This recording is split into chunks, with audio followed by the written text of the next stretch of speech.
Of a lifetime devoted to making people around the world forget their troubles in laughter, an inspiration to young and old alike. This is your life, king of comedy indeed, Mack Sennett. This is Hollywood, home of the film industry. But before Hollywood became synonymous with the big screen, there was another neighborhood in Los Angeles that was the center of all film production. Why did it not grow into what Hollywood has become today? And how many studios and films were made in this lesser-known neighborhood?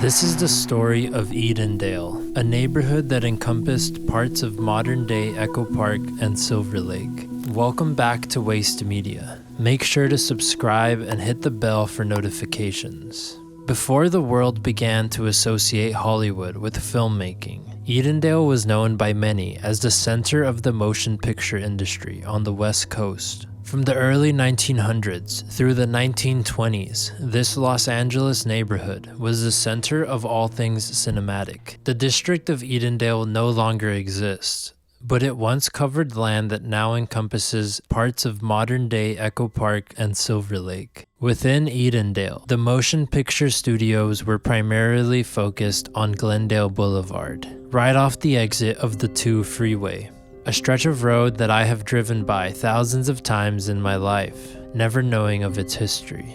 Why did this random neighborhood become the center of film production in the world at the time? At the turn of the 20th century, filmmakers on the East Coast, especially New York and New Jersey, faced a major problem: the weather. Outdoor filming was very difficult because of the short daylight hours and unpredictable conditions. And because early movies required bright, natural light, they were limited to seasonal production schedules. Los Angeles became known as a filmmaker's dream location. There was over 300 days of sunshine per year, perfect for outdoor filming. On top of this, the area surrounding Edendale had a variety of landscapes. There was hills, lakes, urban streets, forests, and deserts, all within a short distance. This area also had cheaper land available for studios in comparison to places like downtown Los Angeles. The Edendale movie era began in 1909 with the arrival of the first permanent movie studio in Los Angeles, the Selig Polyscope company. They specialized in westerns, adventure films, and animal films. Keystone Studios followed shortly after in 1912. This was Mack Sennett's legendary comedy studio, famous for slapstick humor, wild stunts, and the Keystone Cops. There was also Bison Studios, which was known for producing silent westerns. Even the Universal Film Manufacturing Company, now known as Universal, and Fox Film Corporation had their start here in Edendale. Filmmakers in Edendale worked with simple hand-cranked cameras and only used natural sunlight. Sets were built outdoors, and many of the earliest films were shot in the hills of Edendale. Because of this, the neighborhood itself became instantly recognizable in many silent film chases and stunts. One famous example of this was the Keystone Cops, a group of policemen who would stage high-speed chases down Glendale Boulevard, crashing their patrol wagons into fruit stands and storefronts. Echo Park Lake nearby was also often used as a remote wilderness or exotic foreign location. Some of the biggest stars of the time got their start here within these studios, the most famous of which was Charlie Chaplin, before he became the most famous silent film actor in the world.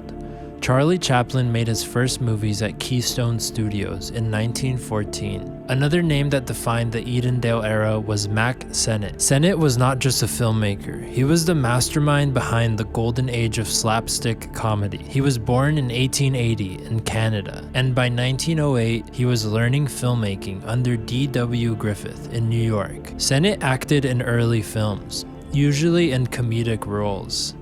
And by 1912, he wanted to start his own studio, focused entirely on comedy. With backing from the New York Motion Picture Company, he packed his bags and headed to Edendale, California, the new frontier of filmmaking at the time. He founded Keystone Studios on July 4th, 1912. This was the first movie studio in history entirely dedicated to comedy and its fast-paced action. Exaggerated characters and over-the-top stunts worked.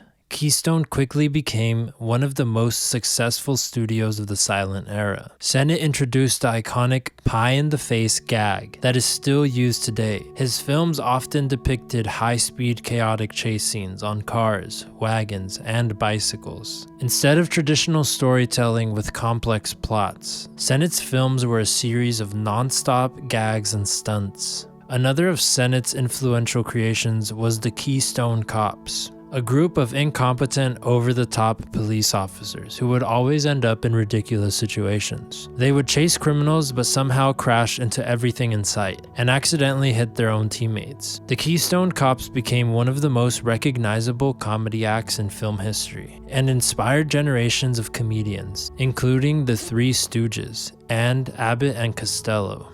Sennett had an eye for talent, and many of the greatest film stars began their career at his studio. Charlie Chaplin, just a young British comedian at the time, made his first movie ever at Keystone, titled Making a Living. Some other notable stars that started their careers here were Mabel Normand, one of the first female comedy stars in Hollywood, Roscoe Fatty Arbuckle, and Harold Lloyd, just to name a few. Keystone Studios would go on to produce over 1,000 films. In 1917, Sennett left Keystone to start his own company, Mack Sennett Comedies. Without him, Keystone began to struggle, and by 1935, the studio officially closed. Today, the original building still exists at 1712 Glendale Boulevard, but it is no longer a movie studio. It is now a public storage facility. From my research, it seems to be the only studio from the Edendale movie era that is still standing. Before Mack Sennett arrived, another studio had already laid the foundation for filmmaking in Los Angeles. That studio was the Selig Polyscope Company, founded by Colonel William Selig, an early film pioneer whose contributions are often overlooked. Born in 1864 in Chicago, Illinois, William Selig started as a magician and theater owner. In the late 1890s, he became fascinated with the new movie picture technology. He was fascinated especially by Thomas Edison's kinetoscope. But there was one big problem. Edison had a monopoly on film production, making it almost impossible for independent studios to compete. Selig got around this by developing his own film camera and projection system, which he called the Selig Polyscope. By 1896, he was producing and distributing his own short films, and quickly becoming a major force in the industry. By 1909, he wanted to expand his operations, and like so many other filmmakers of the time, he headed west to Los Angeles. When William Selig arrived in LA, there was no established film industry yet. In 1909, he opened the first permanent film studio in Los Angeles, near the intersection of Glendale Boulevard and Clifford Street, close to the location of Keystone's later studio. The Selig Polyscope studio featured a mission-style entrance, outdoor sets for shooting westerns, and one of the first enclosed film stages. Selig Polyscope specialized in adventure films, historical dramas, and westerns. Selig was one of the first filmmakers to popularize the western genre, and would hire real cowboys for his action scenes. His biggest star was Tom Mix, who became one of the first cowboy movie legends. Selig is also attributed to the creation of the cliffhanger, which would go on to become a standard storytelling technique in movies and television. By 1910, the Selig Polyscope studio was producing over 100 films per year. Although Selig Polyscope was one of the most powerful film studios in America by 1915, competition within the industry began to grow. Other studios such as Universal and Fox began to take over a large portion of the market. On top of the newfound competition, the industry was beginning to move towards feature-length films, and Selig was slow to adapt. Audiences now wanted longer and more complex movies. By the late 1910s, Selig was losing lots of money, and his company was no longer profitable. In 1918, Selig Polyscope stopped producing movies. By the 1930s, the original site of the studio in Edendale had been demolished, and the once great studio faded away into the history books.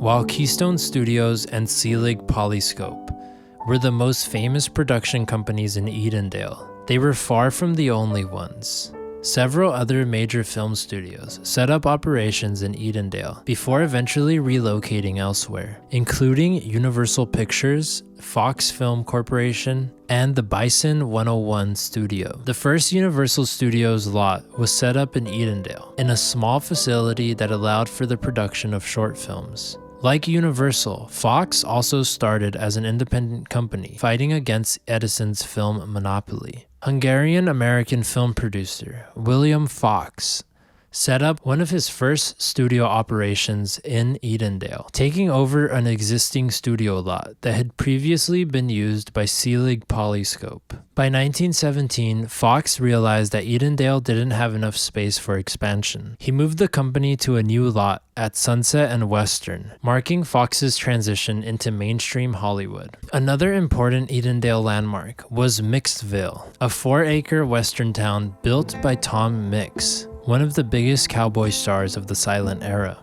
It was his own personal western movie set. It had a saloon, jail, sheriff's office, fake desert landscapes complete with plaster mountains, an Indian village, and frontier buildings. Tom Mix was one of the biggest stars of the silent era, and Mixville was used for dozens of silent era cowboy films, before it was later abandoned and demolished in the 1930s. Mixville stood near the present-day intersection of Glendale Boulevard and Silver Lake Boulevard. Today, almost all traces of Edendale have vanished. The neighborhood no longer carries the name, although there is a couple mentions of the name in some buildings in the area, such as the Edendale Post Office and the Edendale Branch Library. It's funny growing up in this exact area, always hearing those names and never knowing what Edendale even was until now. As for why the studios left for Hollywood, larger production facilities were needed to produce feature-length films. Edendale was physically limited by the surrounding hills and existing homes. Hollywood had miles of open land at the time that was more ideal for a growing movie industry.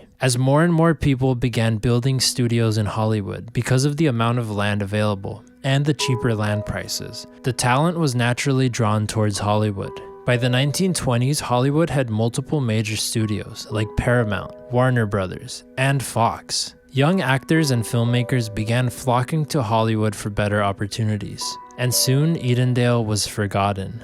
Today, Glendale Boulevard is a chaotic, traffic-packed street, thousands of cars passing each day, as new condos are being built seemingly every year. The only remaining sign of this forgotten Hollywood era is a public storage building behind a locked gate, but the influence of this region has continued to be felt for over 100 years. Thanks for watching. See you next time.